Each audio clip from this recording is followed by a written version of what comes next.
இப்போ நம்ம என்ன பார்க்க போறோம்னா, இயேசு கிறிஸ்து சிலுவையில் மொழிந்த 7 வார்த்தைகளை முதல்ல நம்ம பார்க்கலாம். முதலாம் வார்த்தை, பாவத்தின் வழி அவருக்கு தெரியும். அதனாலதான் அவர் சொன்னாரு, பிதாவே இவர்களை மன்னி, தாங்கள் செய்கிறது என்னதென்று அறியாதிருக்கிறார்களே என்றார்.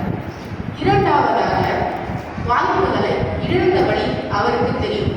அதனாலதான் அவர் சொன்னாரு, இன்றைக்கு நீ என்னோட கூட பரதேசியில் இருப்பாயாக என்று மெய்யாகவே உனக்கு சொல்லுகிறேன் என்று சொன்னார்.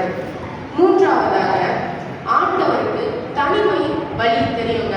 அதனாலதான் ஆண்டவர் சொன்னாரு, தன்னுடைய தாயை பார்த்து அதோ உன் மகன், பின்பு தன்னுடைய சீஷனை பார்த்து அதோ உன் தாய் என்றார். நான்காவதாக, கைவிடப்பட்ட வழி அவருக்கு தெரியும்.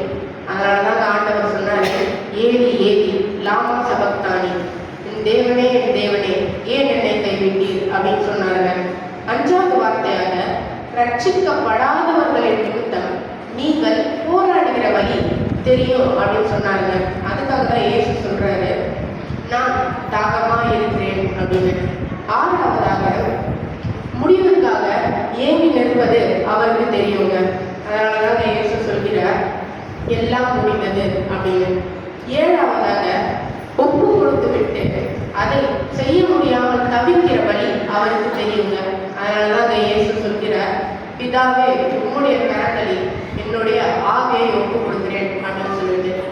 இப்போ நம்ம இயேசு கிறிஸ்து சிலுவையில் மொழிந்த 7 வார்த்தைகளை பார்த்தாச்சு.